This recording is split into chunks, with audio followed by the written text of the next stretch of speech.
Good day to you, upper school students. I hope you've had a good spring break. I bet that for many of you it's looked different since our country is in the midst of this health crisis. We want you to know that we are still praying for you and your families. Everyone probably has a lot of questions and thoughts about this COVID-19 virus. Being a science teacher and being married to a healthcare professional, I wish I could give you the answers to all of this, but I don't have those answers. Thankfully, we know the great physician, and I am thankful that he has given us the ability to think and reason and learn. God has blessed our country with great doctors and scientists to help us get through this. I pray that our attention will be drawn to Proverbs 3, 5, and 6, which tells us to trust the Lord.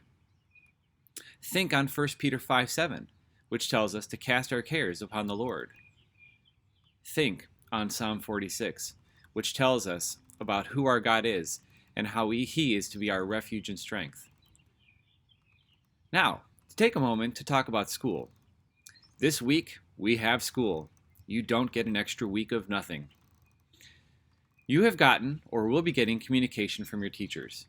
They are great teachers and will do a great job leading you through this learning exercise. This is a different type of situation, but it is a valid and valuable way to learn.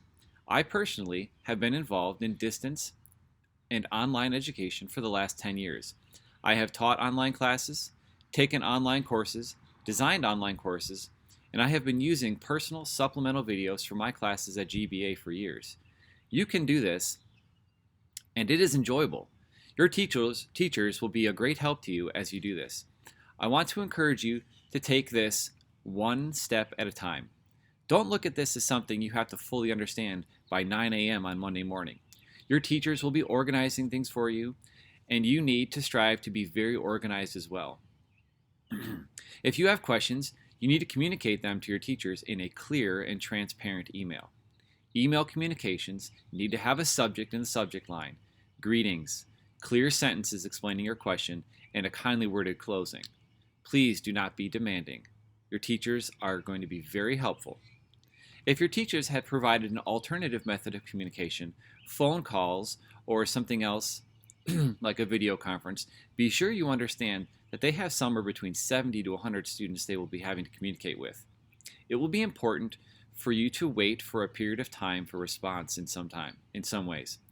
I have confidence that you all can figure this out. You all have grown up in this very techie world. You can make it work. You will need to make sure that your tech works properly. Make sure your iPad is charged. Make sure you know how to get to the learning management system. You better have your email password working correctly, and there's probably some more things to consider. I don't think you should be anticipating 9 to 10 hours of schoolwork each day. Your teachers have designed time-appropriate lessons for you. Take them one subject at a time and one lesson at a time. Don't look at the whole week on Monday and think you've got to have it all done by the end of the day. It will be important for you to take a water break. And if it's sunny outside, go get some fresh air. It's a great thing.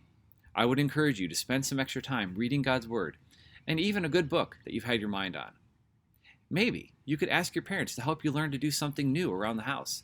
Maybe you could learn to cook something, or change the oil on the car, or even sew a button on or darn a sock. There's so much that we can do. I hope you even consider how you can be an encouragement to someone in your church or someone in your neighborhood this week.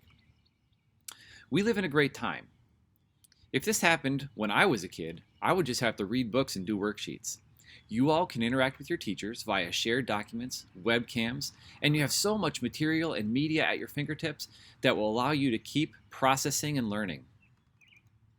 Let's choose to turn our thoughts to good things. Praying for you, Mr. Hicks, or, as I'm known on YouTube, Fizz Hicks. Have a great day.